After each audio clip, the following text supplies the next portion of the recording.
Just give us your view on what we're hearing from the central banks. Good morning, Karen. I think that it's inevitable. Central banks need to tighten further. Inflationary pressures are much stickier and more prolonged than what they had initially expected. And core inflation is rising in some of the leading economies, even in an environment in which we have seen commodity prices come down for a few months.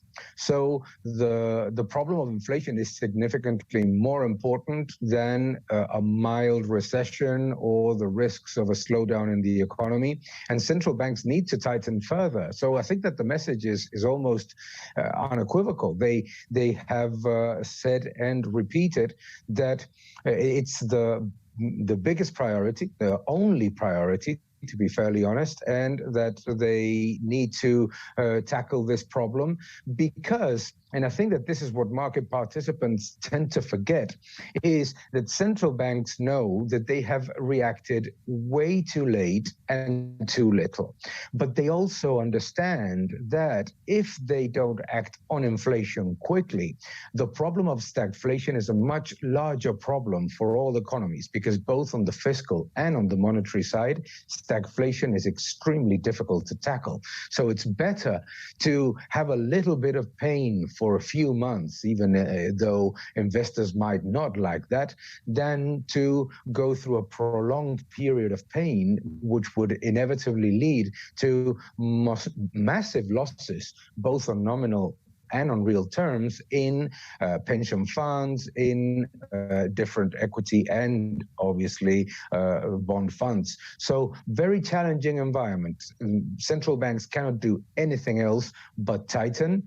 And now we need to see the second phase of tightening, which is reducing the balance sheet of central banks. Remember that the ECB, Bank of Japan, the Bank of England, the Fed, basically have done very little in reducing their balance sheet. Is there a problem in getting to that scenario, though, Dan? Because it feels as though we've got a massive roadblock in the way in form of governments and voters. You think about the fragmentation of politics that we've had globally over the last few years. It means there's very little wiggle room for some of these governments on policy action. But we've seen it through the lens here in the UK in particular. Perhaps we'll see it in Europe and maybe even in the United States, that governments feel obliged to step in a cost of living crisis and do something so that they're not tossed out next election. But that undermines the pathway, doesn't it, for central banks? And it does make me question whether we're back to those Volcker years where you do actually have a couple of recessions now coming and not a short, brief period of pain as you describe.